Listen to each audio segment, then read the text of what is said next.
بالله السميع العليم من الشيطان الرجيم بسم الله الرحمن الرحيم الحمد لله رب العالمين الرحمن الرحيم مالك يوم الدين لا إله إلا هو يفعل ما يريد ثم الصلاة والسلام على أسعد النبيين وأشرف المرسلين سيدنا محمد وعلى آله وأصحابه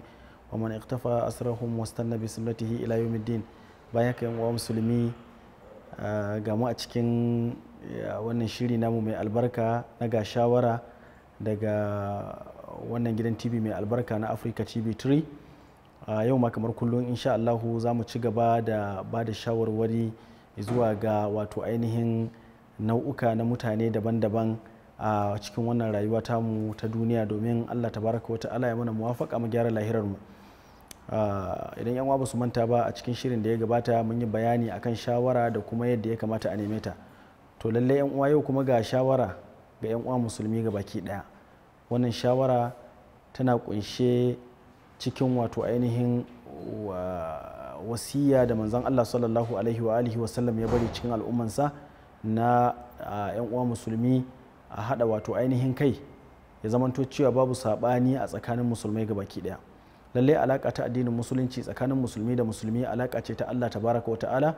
Kada mu bari wasu al'amura na rayuwar duniya ko na son zuciya su dinga kawo mana sabani a cikin rayuwarmu bayan kuma cewa mu alaka da take tsakanin mu Allah tabaraka wa ta'ala shi ya wato ainihin hada wannan alaka, shi ya hada wato ainihin wannan zumunci. Lallai idan ba mu manta ba Allah tabaraka wa ta'ala ya yi wa manzon Allah sallallahu alaihi wa sallam bayani a cikin littafinsa mai tsarki yake ce masa lau anfaqta ma fil ardi jami'an ma allafta baina qulubihim walakin Allah allafa bainahum. Idan da zaka ciyar da abin da yake duniya ga baki daya na kuɗi ko na arziki ko na dukiya da ka mallaka ba za ka iya haɗa kan zuciya ko haɗa kan mutane ko kuma haɗa zukatunsu ba, walakin Allah allafa bainahum, sai dai Allah tabaraka wa ta'ala shine haɗa zukatansu, ya haɗa zukatanmu akan kalmar la ilaha illallah, ya haɗa zukatanmu akan faɗin Muhammadu Rasulullah sallallahu alaihi wa sallam. Allah tabaraka wa ta'ala ya haɗa zukatanmu akan alqur'ani, ya haɗa zukatanmu akan mafi fificin addini wanda Allah tabaraka wa ta'ala ya bayani da kansa yake cewa inna dina inda Allahil Islam,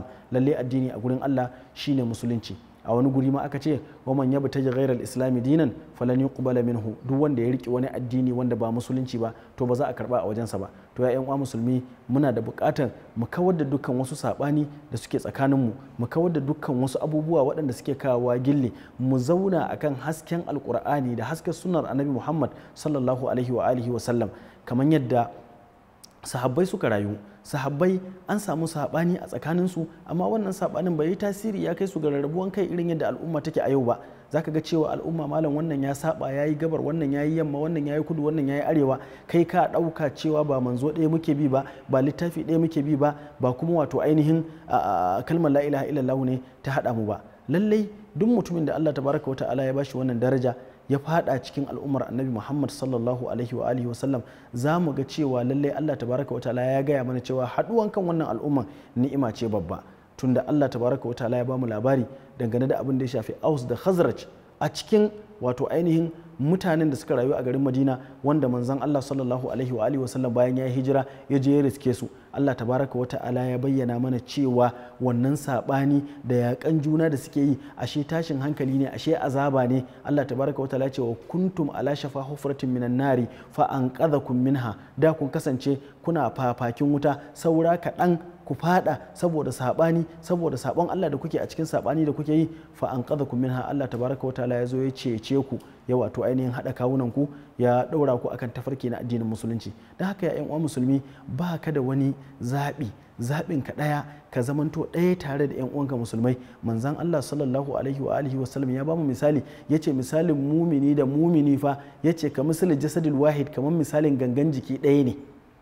kamar misalin gangan jiki ɗaya ne. Duk inda ya taɓu a wannan gangan jikin manzan Allah sallallahu alaihi wa sallam yake cewa tada'alahu sa'irul jasadi bil humma was sahar, sauran jiki ga baki daya zai dauki zazzabi, zai kuma dauki wannan ciwon. Dan haka idan na tabu ka tabu, idan ka tabu na tabu, idan wannan kasar musulmanta suka tabu to musulman wancan kasar ma sun tabu. Idan muka yi haka shine mun haɗe kanmu mun zama tsintsiya maɗauraki daya. Lallai wani daga cikin magabata ya taɓa buga mana misali akan haɗin kai, yake sa 'ya'yansa ya ce kowa ya je ya saro itace shi kaɗai ya kawo masa, ya je ya saro itace kowa ya kawo wannan itacen shi kaɗai, kowa da ya zo da shi misali kamar tsimangiya ko ya kawo wani abu mai kamar bulala ya ce masa karye sandanka, kowa idan ya sa gwiwansa sai ya karya nasa sandan, sannan baban nasu ya ɗauko wannan sandan ya haɗa su ga baki ɗaya ya ba wanda ya fi su ƙarfi a ciki wanda yake shine babba, ya ce masa karya wannan sandan sai ya gagara karyawa, sai baban ya ce masa idan kuka haɗu guri ɗaya ba wanda zai iya karya ku ko da a ce ya fi ku ƙarfi ga baki ɗayanku, hakanan kuma idan kuka rarraba za ku yi sauƙi wajen a kama ku a kakkarya ku ga baki ɗaya. Amma sai ya zamanto cewa yau musulmi babu ta inda ake samun dama wajen a cutar da su, a cutar da musuluncin kuma a cutar da musulmai 'yan uwansu kaman saɓani da kuma wato ainihin rashin jituwa da rashin tsayawa akan tafarki na gaskiya guda ɗaya wanda shine tafarkin da Allah tabaraka wata'ala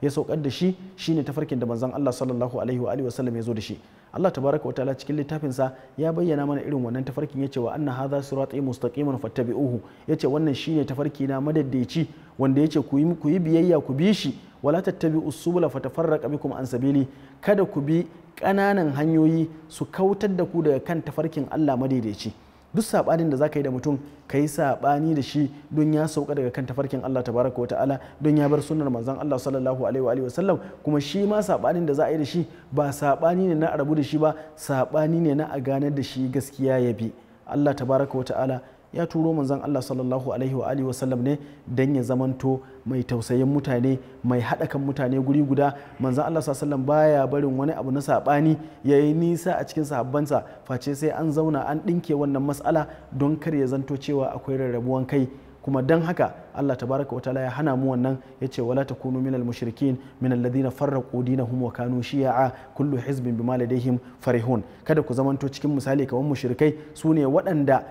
kowanne suka kama tafarki nasu suka kama gabansu, suka rarraba, suka ɗaɗɗaita har ya zamanto cewa kullu hizbin bima ladayhim farihun, kowa yana ganin abin da yake kai yana farin ciki da shi, yana ganin shine daidai. To a ka'ida na insafi shine dan adam ya zanto cewa kullun zuciyarsa qabilatun ne lil haqqi, zuciyarka ya zama kowane lokaci zaka iya karban gaskiya, ba wai ka zamanto kana da ta'assubanci akan wani ra'ayi wanda kai kake ganin wannan ra'ayin ba wani dalili kake da shi tsayayye ka kafe akan wannan ra'ayin akan sa ba, amma babu wani ta'assubanci sai wa sunnar manzo Allah sallallahu alaihi wasallam, babu ta'assubanci sai akan tafarkin Allah madaidaici, babu ta'assubanci sai akan abin da yake shine daidai wanda addinin musulunci ya nuna. Amma ya zamanto cewa mutane suna ta'assubanci akan ra'ayoyuka, to wannan ta'assubancin shi ke kawo sabani a tsakanin musulmai gabaki daya. Alqur'ani dai da Allah tabaraka wa ta'ala ya turo mana babu wani sabani tsakanin wannan mutumin da wannan mutumin, duk abin da ake karanta guda ɗaya ne. Haka nan hadisan manzo Allah sallallahu alaihi wasallam, wa in kana cewa ana iya sabani wajen fahimta, wani ya fahimci kaza wani ya fahimci kaza, amma in za a fahimci wannan ma fa sai dai a fahimta akan al'amura waɗanda suke wato ainihin waɗanda suke kamar furu'at. Amma idan aka zo kan al'amari na asalin aƙida, asalin addini, asalin tafarki, to babu zancen saɓani tsakanin mutane. Allah tabaraka wa ta'ala ya mana wasici wajen bin manzon Allah sallallahu alaihi wa alihi wa sallam. Allah tabaraka wa ta'ala ya ce wa atiullaha wa atiur rasul, lalle ku yi wa Allah biyayya kuma ku yi wa manzon Allah sallallahu alaihi wa alihi wa sallam biyayya. Wannan shawara ita ce shawara wacce take ta farko da ya kamata al'ummar musulmi su yi riko da ita, al'ummar musulmi su dage a kanta, su san cewa lalle fa idan suka saba wa Allah tabaraka wa ta'ala wajen rarrabuwan kansu, to Allah tabaraka wa ta'ala zai iya jarraba su, zai iya wato ainihin jarraba su da rashin cin nasara. Idan muka ci gaba da sabawa kuma Allah tabaraka wa ta'ala zai iya daura mana waɗanda ba mu ba su zama shugabanni akan mu. Idan ba mu manta ba, manzon Allah sallallahu alaihi wa alihi wa sallam ya nuna mana cewa haɗin kai shine abin da yake gaskiya. Haɗin kai shine abin da yake gaskiya. Duk abin da ba haɗin kai ba to ba shi bane ba. Dan ma haka manzon Allah sallallahu alaihi wa alihi wa sallam ya nuna mana a cikin sahabbansa cewa bai yadda a yi wani saɓani ba face sai an zauna an tattauna an wato ainihin ɗinke wannan saɓanin saboda kar ya kawo baraka a duniyar musulunci. Amma sai kaga cewa yau malamai su suke haddasa abubuwan da zai kawo saɓani tsakanin almajiransu, almajirai su suke ɗaukan maganganun malamai, yau ka ɗauki maganan malamin nan ka kaiwa wannan. Hakanan kuma mabiya su za su dinga ɗaukan maganganun 'yan siyasa, wannan ya ɗauki na wannan ya kaiwa wancan, ana annamimanci a tsakani, ana haɗa gulmarmaki, ana ƙazafi, ana sharri ba don wani abu ba saboda a kawo saɓani a tsakanin mutane. Kuma saɓanin nan Allah tabaraka wa ta'ala ya nuna mana cewa lalle shine abin da zai kawo mana cikas idan har muka saba. Haka Allah tabaraka wa ta'ala ce wala tanaza'u fatafshalu wa tazhab rihukum, lalle kada ku yadda ku saba, idan kuka saba za ku samu feluwa, za ku samu rashin nasara a cikin al'amarinku, fatafshalu, sannan kuma za ku samu wato ainihin rashin nasara, kuma mutuncinku da darajar da kuke da shi a gurin Allah tabaraka wata'ala lallai zai tafi saboda sabanin da kuka saka wato ainihin a tsakaninku. don haka ya uwa musulmi ga shawara, mu ɗinke kanmu, mu haɗe kanmu a duk inda muke a matsayinmu na musulmai, mu zama tsintsiya maɗaurin ki ɗaya. Wannan shawara ta ɗauko asali ne saboda da ita ne za mu samu nasara a cikin al'amarin addininmu. Shi ya sa muka fara kawo ta a babin farko domin 'yan uwa su zama sun yi riko da ita. Ya kai ɗan uwa da kake ƙoƙarin haddasa fitina, kake ƙoƙarin haddasa tashin hankali, kake ƙoƙarin haddasa wato ainihin saɓani a tsakanin musulmai, ba ka tsoron cewa Allah tabaraka wa ta'ala ya jarrabe ka da cewa kai kana nema ka raba abin da Allah tabaraka wa ta'ala ya haɗa. Na gaya mana tun farko cewa alaƙa ta addinin musulunci Allah tabaraka wa ta'ala ne yake haɗa ta, ba wai wato ainihin dan adam ne ko wani maslaha ta rayuwar duniya ce take hada alaka ta musulunci ba. Alaka ta musulunci alaka ce ta Allah. Duk wanda yazo zai raba ta lalle yana so ya raba alakar da Allah tabaraka wataala ya hada ne, kuma mu ga wanda zai iya wato ainihin kokarin yayi ta dagewa wai sai ya raba abin da Allah tabaraka wataala ya hada. To idan muka lura za mu ga cewa wannan shawara tana da muhimmancin gaske ta bangarori guda biyu. Abu na farko, al'amarin addini da muke tafiya da shi a yau a cikin rayuwarmu, babu wata matsala wanda ta fi damuwa yanzu kamar saɓani.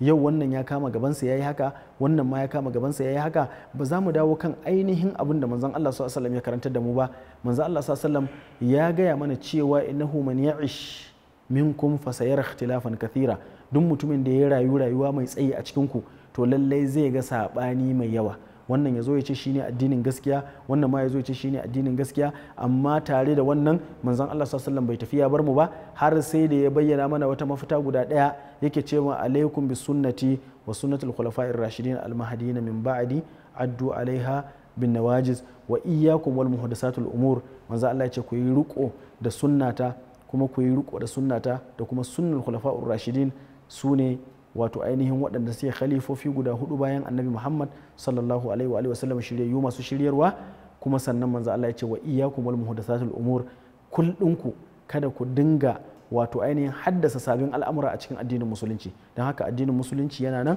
Allah tabaraka wa ta'ala saukar da addinin sa ya ce al-yawma akmaltu lakum dinakum wa atmamtu alaykum ni'mati wa raditu lakum al-islam dina. Yau ne na cika muku addinin ku, sannan kuma na cika muku ni'imata ta musulunci, wa raditu lakum al-islam dina, na yadda muku addinin musulunci shine addini. Abin da bai zama addini a lokacin manzo Allah sallallahu alaihi wasallam ba shi yake kawowa sabani. Abin da ya zama addini a lokacin manzo Allah sallallahu alaihi wasallam shi zai kawo haɗin kai. Allah ya haɗa kanmu gabaki daya. Wassalamu alaikum wa rahmatullahi ta'ala wa barakatuh.